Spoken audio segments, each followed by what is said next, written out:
එහෙනම් හිත පිරිසුදු කරගන්න හැම විටම උත්සාහ කරන්න ඕන. අසංකීර්ණ චිත්තෝ බහුලං විහරාමි. ජීවිතේ පාඨයේ තේමා පාඨයේ බවට ඒ කියමන ඒ උතුම් වූ බුද්ධ වචනය පත් කරගන්නට ඕන. එතකොට මෙන්න මේ ආශ්‍රව සහ අනුසය පිළිබඳව කතා කරාම මම ඉස්සෙල්ලා කිව්වා ආශ්‍රව හතරක් වශයෙන් සහ තුනක් වශයෙන් දෙආකාරයකින්ම විග්‍රහ වෙනවා. දැන් ආශ්‍රව හතරක් වශයෙන් අපි විග්‍රහ කළා සතර සතිපට්ඨාන ධර්මයට අනුකූලව. ආශ්‍රව හතරයි. සංයුක්ත නිකායේ මහා වග්ගපාළී සතිපට්ඨාන සංයුක්තයේ අමත වග්ගයේ ආසව කියන සූත්‍රේ එනවා තයොමේ භික්කවේ ආසවා කතමේ තයෝ කාමාසු භවාසු අවිජ්ජාසු ඉමේකෝ භික්කවේ තයෝ ආසු ඉමේ සංකෝ භික්කවේ තින්නානං ආසවානං පහනාය චත්තාරෝ සතිපට්ඨාන භාවේ තබ්බා. මෙන්න මේ කාමාශ්‍රව භවාශ්‍රව අවිජ්ජාශ්‍රව යන ආදී වශයෙන් තුන් ආකාරයකට ආශ්‍රව පවතින. ආසාවල් කාමාශාව භවආශාව ඊළඟට අවිජ්ජාව මේ මුලාව පිළිබඳ ආශාව මුලාව පිළිබඳ ආශ්‍රව එහෙනම් පිටුතුනේ මෙන්න මේ තුන් ආකාරයකට ආශ්‍රව පවතිනවා හිතේ. මෙන්න මේ තුන් ආකාරයේම ආශ්‍රව පහ කරන්නට නම් සතර සතිපට්ඨාන ධර්මය බහුලව භාවිත කළ යුතුයි කියලා බුදු පියාණන් වහන්සේ ආශ්‍රව සූත්‍රය පෙන්වා දෙනවා. එහෙනම් ඔබෙන් කවුරු හරි ඇහුවොත් ආශ්‍රව පිළිබඳව ඔබට උත්තර දෙන්න පුළුවන්. ප්‍රධාන වශයෙන් තුන් ආකාරයකට පෙන්නනවා කාමාශ්‍රව භවආශ්‍රව අවිජ්ජාශ්‍රව යන ආදි වශයෙන්. කාමාශ්‍රව කියන්නේ කාමයන් පිළිබඳ බලාපොරොත්තු. කාමයන් පිළිබඳ ආශාව. ඇහැ කන නාසය දිව ශරීරය මනස පිනවීම පිළිබඳ විවිධාකාර ආශාවල් තියෙනවා. ඇහැ පිනවීම පිළිබඳව පවතිනවා රාගයක්. රූප රාගය. කන පිනවීම පිළිබඳ රාගයක් පවතිනවා සද්ද රාගය. නාසය පිනවීම පිළිබඳ රාගයක් පවතිනවා ගන්ධ රාගය. දිව පිනවීම පිළිබඳ රාගයක් පවතිනවා රස රාගය. කය පිනවීම පිළිබඳ රාගයක් පවතිනවා පොට්ටබ්බ රාගය ස්පර්ශ රාගය. අදහස් පිළිබඳ අදහස් වලින් හිත පිනවීම පිළිබඳ මනස පිනවීම පිළිබඳ ආසාවක් පවතිනවා. ඒකට කියනවා උමනාවක් පවතිනවා ධම්ම රාගය. මෙන්න මේ විදිහට ඒ රාගයන්ගෙන් යුක්තව කටයුතු කරනකොට ඒ රූප ශබ්ද ගන්ධ රස ස්පර්ශ ධර්ම පිළිබඳ කැමැත්තක් හට ගන්නවා සංකල්පිත කැමැත්තක්. එතකොට අන්න අපි මේ සංකල්පිත කැමැත්තත් හය ආකාරයකට දකින්න රූපකාමී, සද්දකාමී, ගන්ධකාමී, රසකාමී, පොට්ටබ්බකාමී, ධම්මකාමී යන ආදි වශයෙන්. මෙන්න මේ ආකාරයෙන් පවතිනවා කාමයන්. මෙන්න මේ කාමයන් අසුරු කිරීම පිළිබඳ බලාපොරොත්තු තමයි කාමාශ්‍රව කියලා කියන්නේ. ඇහැ පිනවන රූප අසුරු කිරීම. ඊළඟට එවන් උපසංහාර්ථී නාසය දිව ශරීරය මනස කන ඇහැ කන නාසය දිව ශරීරය මනස මෙන්න මේ හය ආකාරයෙන්ම ඒ පිනවීම පිළිබඳ විවිධාකාර බලාපොරොත්තු පවතිනවා. මෙන්න මේ ඔක්කොමයි තියෙනවා කාමාශ්‍රවයන්ට. නැවත නැවත මේ ආශ්‍රව පිනෝමින් නැවත නැවත විවිධාකාර ස්වභාව ගත කිරීම විවිධාකාර නාම රූප අත්භව ගත කිරීමේ ආසාව භවආශ්‍රව ඊළඟට මේ විවිධාකාර ආස්වාදයන් පිළිබඳ පරේෂණ පවත්වමින් මේ ආස්වාදයේම සැපයි කියලා ආස්වාදයේ පිළිබඳ පරේෂණ පැවැත්වීමේ ආසාව අවිජ්ජාශ්‍රව. ඔන්න කාමාශ්‍රව භවආශ්‍රව අවිජ්ජාශ්‍රව. ලෝකයා ඒ අවිජ්ජාව නිසා තමයි අවිජ්ජාශ්‍රව කිව්වේ. දැන් බලන්න ලෝකේ හැමතිස්සෙම කල්පනා කරනවා විවිධාකාර විදිහට මෙතෙක් අත් නොවිදි ආකාරයෙන් ඇහැ කන නාසය දිව ශරීරය මනස පිනවන්නේ කොහොමද? එතෙක් මෙතෙක් ඔබ අත් නොවිදි නවතම රසයක්. එතෙක් මෙතෙක් ඔබ අත් නොවිදි ආකාරයේ දැවැන්ත රූප ශබ්ද පෙරලියක් යනාදී වශයෙන් කියන්න පුළුවන්. අන්න බලන්න. ඒක තමයි අවිජ්ජාශ්‍රව කිව්වේ. හැම තිස්සෙම කොහොමද තව තවත් අලුත් ආකාර වලින් මේ ඇහැ කන නාසය දිව ශරීරය මනස පිනවන්නේ. මේ ආස්වාදයේ පිළිබඳ විවිධාකාර ගවේෂණයන් පරීක්ෂණයන් තියෙනවා අන්ධබාල පෘථග්ජන ලෝකයේ තුල. මෙන්න මේවා අවිජ්ජාශ්‍රව. එහෙනම් අන්න අර විදිහට කාමාශ්‍රව, භවආශ්‍රව, අවිජ්ජාශ්‍රව යන ආදි වශයෙන් තුන් ආකාරයකින් ආශ්‍රව පවතිනවා. එතකොට පින්වතුනි දැන් අපි මේ සප්ත බොජ්ජංග ගැනයි සාකච්ඡා කරමින් ඉන්නේ. භාගතුන් වහන්සේ පෙන්වා දෙනවා පාරංගම සූත්‍රයේ මෙන්න මේ සප්ත බොජ්ජංග මේ සියලු ආශ්‍රව පහ කිරීම පිණිස උපකාර වෙනවා කියලා. ඒ නිසායි අපි මේ ධර්මයේ ගැඹුරට තව සාකච්ඡා කරමින් ඒ ආශ්‍රව දුරු කරගන්න මේ අවබෝධය භාවිතන්නේ කොහොමද කියලා විවහාරික වශයෙන් මේ පරීක්ෂා කරමින් පසු වෙන්නේ. එහෙමනම් ආශ්‍රව තුන් ආකාරයි. ඒ සමගම කියන්න ඕන අනුසයනුත් තියෙනවා 7ක්. කාම දිට්ඨියානුසය, විචිකිච්ඡානුසය, කාමරාගානුසය, පටිඝානුසය, මානානුසය, අවිජ්ජානුසය, මානානුසය, භවරාගානුසය, අවිජ්ජානුසය. යනාදී වශයෙන්. දිට්ඨියානුසය, විචිකිච්ඡානුසය, කාමරාගානුසය, පටිඝානුසය, මානානුසය, භවරාගානුසය, අවිජ්ජානුසය. මේවා ගැන මීට ඉස්සෙල්ලා සාකච්ඡා කරලා තියෙනවා. මේ දහම් කාරණාව දැනගන්න ඕනේ. ඒකයි නැවත සිහිපත් කරලා දෙන්නේ. එහෙනම් ආශ්‍රව තුන් ආකාරයකටත් හතර ආකාරයකටත් අපිට දකින්න පුළුවන්. අනුසයන් හත් ආකාරයකට දකින්න පුළුවන්. මේ සියලු ආශ්‍රවයන් සහ අනුසයන් නැසෙන්නට නම් මේ උත්තරීතර ධර්මය, මේ ධර්මයේ අවබෝධය, එහෙම නැත්නම් මේ සප්ත බොජ්ජංග මනවින් භාවිත වෙන්නට ඕන. එතකොට පින්වතුනි මෙන්න මේ භාගතුන් වහන්සේ අපිට පෙන්වා දෙන අංගුත්තර නිකායේ චක්ක නිපාතේ නිපාත පාළි මහා වග්ගයේ ආසව සූත්‍රය කියලා තවත් සූත්‍රයක්. මෙන්න මේ සූත්‍රයේ දක්වන්නා වූ ධම් ව්‍යාකරණය ඔබට පෙර ඇසූ ධර්මයේ නැවත සිහිපත් කරලා දෙයි. මට හිතුණා අද දවසේදී අපි පොඩ්ඩක් නැවත ආපහු ඒ ධර්ම කොටස සිහිපත් කරන එක හොඳයි කියලා. මොකද ඒකට හේතුව සෑහෙන කාලයක් තිස්සේ දැන් අපි මේ ධර්ම සාකච්ඡා පවත්වාගෙන යනවා. සතර සතිපට්ඨාන ධර්මයේ පිළිබඳව සාකච්ඡා කරනවා. ගැඹුරට මේ ධම් කොටස සාකච්ඡා කරනවා. කෙනෙක්ට මේ ගැඹුරු දරා ගන්න බැරුව සමහර විට හිර වෙලා ඉන්න බවත් පේන්න පුළුවන්. ඒ කියන්නේ සමහර අය මේ දේශනා දෙක වැඩි ඕහන් අපිට වෙලාවක් නැහැ. අනේ ඔච්චර ගැඹුරට අපිට දැනගන්න වෙලාවක් නැහැ යනදි වශයෙන් අර මූල ධර්මියවත් තව අවබෝධ කරගන්න උත්සාහ ගන්න නැති මට්ටමක ඉන්න බව පේනවා. ඉතින් ඒක තමයි නැවත මේ පොඩ්ඩක් කල්පනා කරේ වෙනත් සූත්‍රයක් ඇසුරින් පෙර ඇසූ ධර්මයක් නැවත සිහිපත් කරන්න. මේ ආසව කියන සූත්‍රයේ ඇසුරින් අංගුත්තර නිකායේ චක්ක නිපාත පාළියේ මහා වග්ගයේ සඳහන් වන්නා වූ සූත්‍ර දේශනාවක්. චහි භික්කවේ ධම්මෙහි සමන්නාගතෝ භික්ඛු ආහුනේය හෝති පාහුනේය හෝති දක්ඛිනේයා අංජලි කරණීයෝ අනුත්තරම් පුඤ්ඤක්කෙත්තං ලෝකස්ස කතමේහි චහි කතමේහි චහි මහාන හය ආකාර වූ චහි භික්කවේ ධම්මෙහි සමන්නාගතෝ මහාන හය ආකාරයක ධර්මයන්හි යුක්ත වූ එහෙම නැත්නම් හය ආකාර ධර්මයන්ගෙන් සමන්යුක්ත වූ සමන්විත වූ භික්ෂුව ආහුනේය හෝති පාහුනේය හෝති ළඟට ඇවිල්ලා ආගන්තුක සත්කාරයෙන් දානමාන ආදී පූජාවන්ගෙන් පිදුම් දෙන්නට සුදුසුයි. ඊළඟට පාහුනේය හෝති තමන් සිටින තැනකට වඩම්මලා ඒ ආගන්තුක සත්කාරයෙන් දානමාන ආදී පූජාවන්ගෙන් පිදුම් දෙන්නට සුදුසුයි. දක්ඛිනේයා පිරිසක් වශයෙන් සමූහයක් වශයෙන් කැඳවලා මේ දානෙන් මානෙන් ආදී සංග්‍රහයන්ගෙන් ආගන්තුක සත්කාරයන්ගෙන් පූජා පවත්වන්නට සුදුසුයි.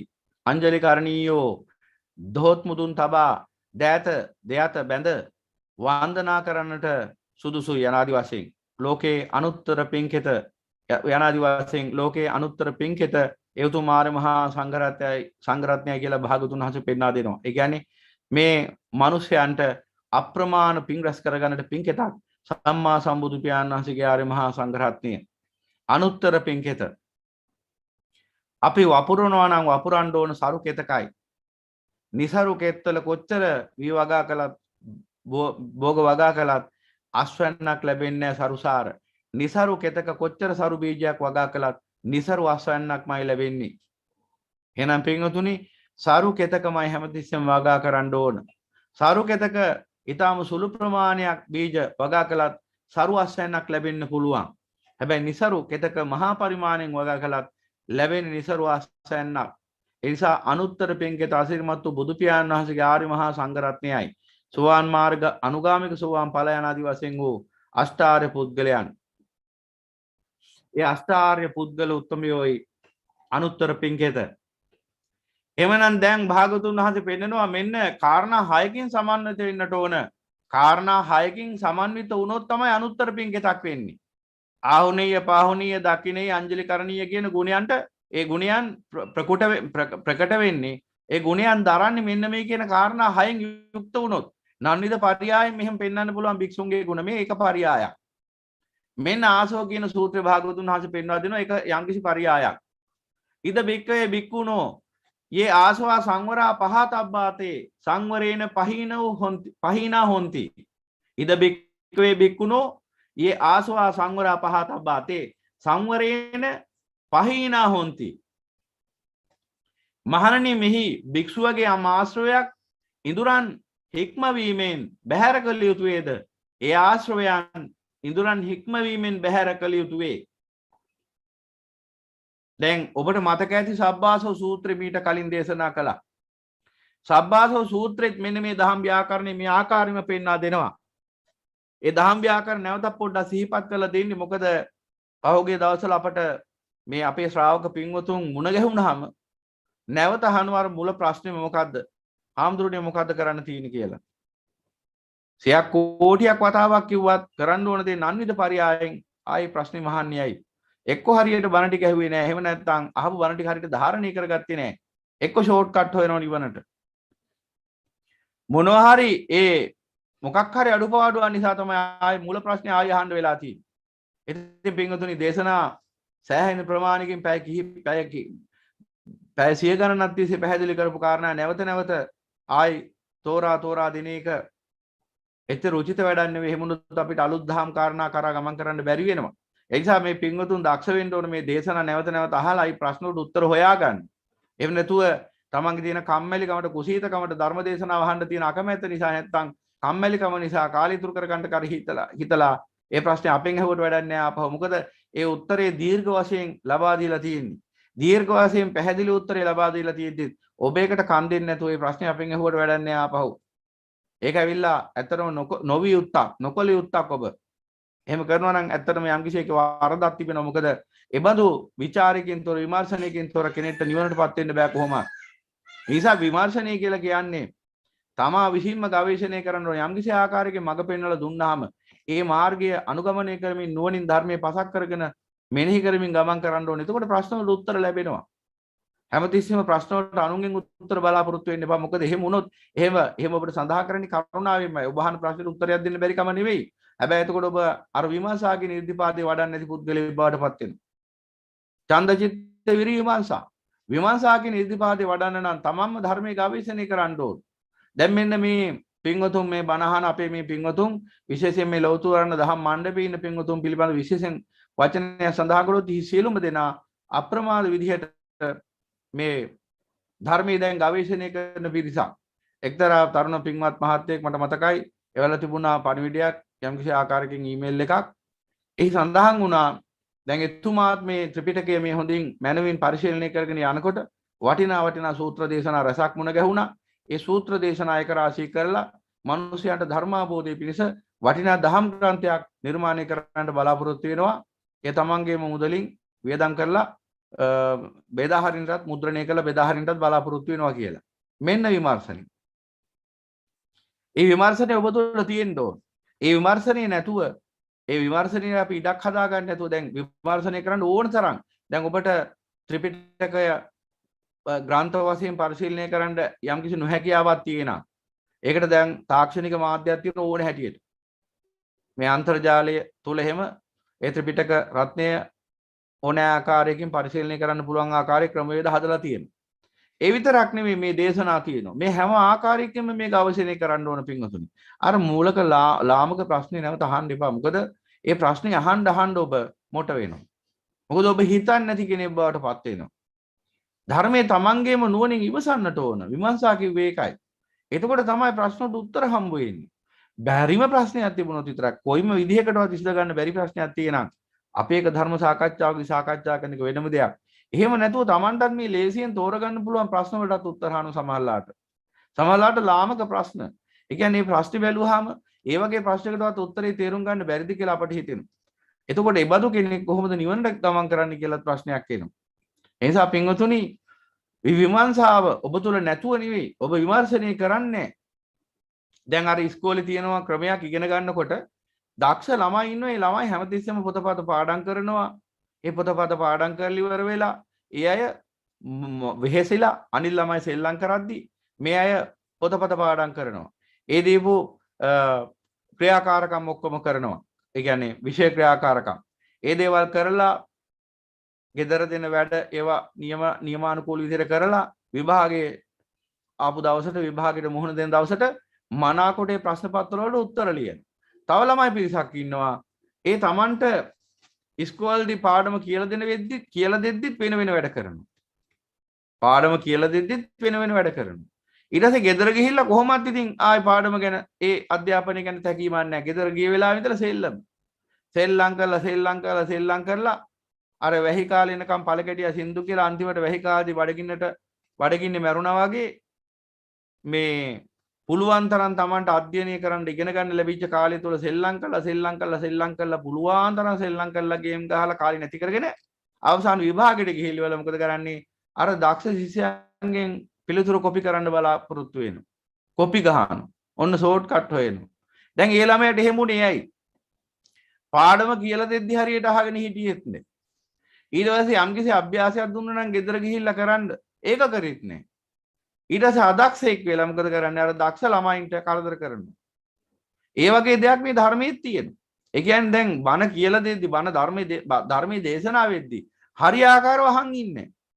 වටපිට බල හතර අතේ එක දේවල් කර රටේ ලෝකේ නැති දේවල් හිත ඉන්නවා. ඒ ධර්මයේ හරියට කියලා දෙද්දි තහන් ඉන්නේ අයකු නිදි කිරෙනවා මොනවා හරි කිසිම මොකක් හරි උචිත නැති ආකාරයකින් නීවරණකින් යුක්තව වාසය කරනවා. බණ කියලා දෙද්දි. බණ ධර්මයේ මනවින් ඇහෙද්දි.